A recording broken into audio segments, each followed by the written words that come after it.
C'est, par exemple... Comme comédien. Bah, voilà. Voilà. Un animal étrange qui s'inventerait une neige pour y laisser une trace. Donc avant, il y avait le cœur, un cœur voué au Dieu, à la parole commune pour le commun. Le masque était de mise, l'individu n'existait pas. Et puis, l'accident est arrivé. Un homme s'est détaché du groupe pour parler en son nom, pour parler singulièrement au pluriel, pour dire ce que lui pensait ou ressentait.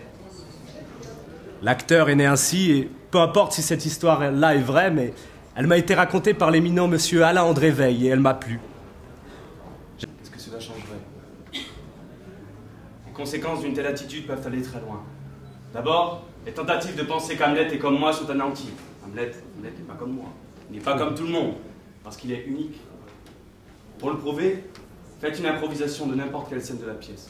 Écoutez attentivement votre propre texte. Il peut être très intéressant, mais mot par mot, phrase par phrase. A-t-il la même intensité que le discours d'Hamlet? En dehors d'une atmosphère de joie créatrice, de jubilation artistique, l'acteur ne se découvre jamais dans toute sa plénitude.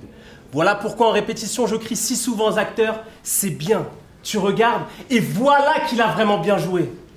Il faut travailler dans la joie et la gaieté. Quand je suis irritable ou méchant, ça arrive. Je m'invective cruellement de retour chez moi et je regrette. En vérité, il n'y a pas d'acteur, pas de direction d'acteur, pas de rôle, pas d'étude de rôle, pas de mise en scène, mais l'emploi de modèles pris dans la vie, être modèle, au lieu de paraître acteur. Qu'est-ce que c'est qu'un modèle? Un modèle, c'est tout simplement le mouvement du dehors vers le dedans. Qu'est-ce que c'est qu'un acteur? Un acteur, c'est le mouvement du dedans vers le dehors. Et puis l'important, ce n'est pas ce qu'il me montre, mais ce qu'il me cache. Et surtout, ce qu'il ne soupçonne pas qui est en eux. Le sujet n'est jamais assez tôt expliqué. Mais nous qui voulons que la raison engage, jamais de faire n'importe quoi, même un petit ménage. Jamais au spectateur ne ferait rien d'incroyable. Le vrai peut quelquefois n'être pas vraisemblable. Une merveille absurde est pour moi sans appât. L'esprit n'est point ému de ce qu'il ne croit pas. Ce qu'on ne doit point voir, car ici nous l'expose. Les yeux en le voyant saisiraient mieux la chose. Mais il est des objets que l'art judicieux doit offrir à l'oreille et reculer les yeux. D'autres l'ont déjà dit. Le drame est un miroir où se réfléchit la nature. Mais si ce miroir est un miroir ordinaire, une surface plane et unie, il nous renverra des objets qu'une image terne et sans relief, fidèle mais décolorée. On sait ce que la couleur et la lumière perdent dans la réflexion simple. Il faut donc que le miroir soit une sorte de concentration où l'homme lui-même peut se représenter et retrouver, en un terme bien particulier, le système qui doit s'installer au moment où le drame doit s'imposer. Je cherche plutôt à révéler par le jeu quelque chose d'autre. Quelque chose auquel le public n'a pas accès dans la vie quotidienne et qui ne se voit pas. L'acteur n'a pas à vouloir ou à fabriquer, mais s'il parvient à solliciter l'imagination du public, ce quelque chose d'autre apparaîtra dans l'esprit du spectateur. Celui-ci doit pouvoir oublier l'acteur. L'acteur doit disparaître. Je suis acteur car je suppose quelque chose t'a pensé.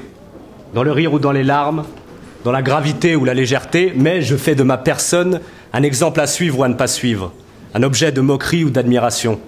Je m'expose pour que vous puissiez vous voir à ma place.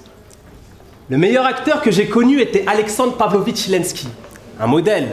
Alexandre Lenski recommandait toujours de dire son rôle à mi-voix de façon presque tout à fait inaudible comme pour soi, et d'intensifier sa voix au fur et à mesure que dans le rôle, les choses deviennent plus claires. Merci beaucoup.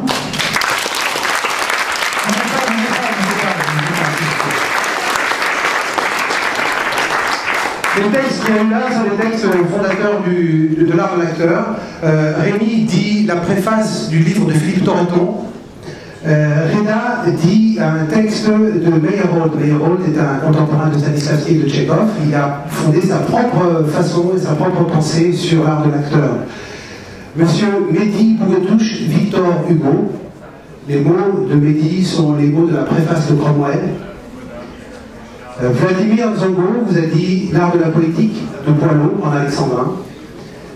Ridwan et Yoshio Ida. Yoshio Ida est un des grands acteurs de la troupe de Peter Brook, donc Yoshio Ida japonais, c'est pour ça qu'il dit qu'il a fait des trucs au Japon.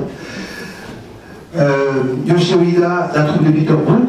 Peter Brook, c'est Antoine Albertine. Peter Brook sur comment jouer Shakespeare. Quant à Hamza, il dit les notes sur le cinématographe du grand cinémaman qui s'appelle Robert Bresson.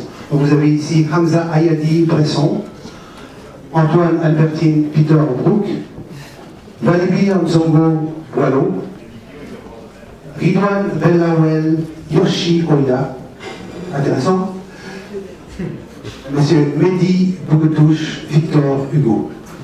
Et je vous présente Monsieur Reda Oudra Vladislav Meyerwold. Je ne vais pas écorcher mon prénom, pas le bon. D'accord. Et Monsieur donc Rémi Ferreira Philippe Toretto. Merci beaucoup.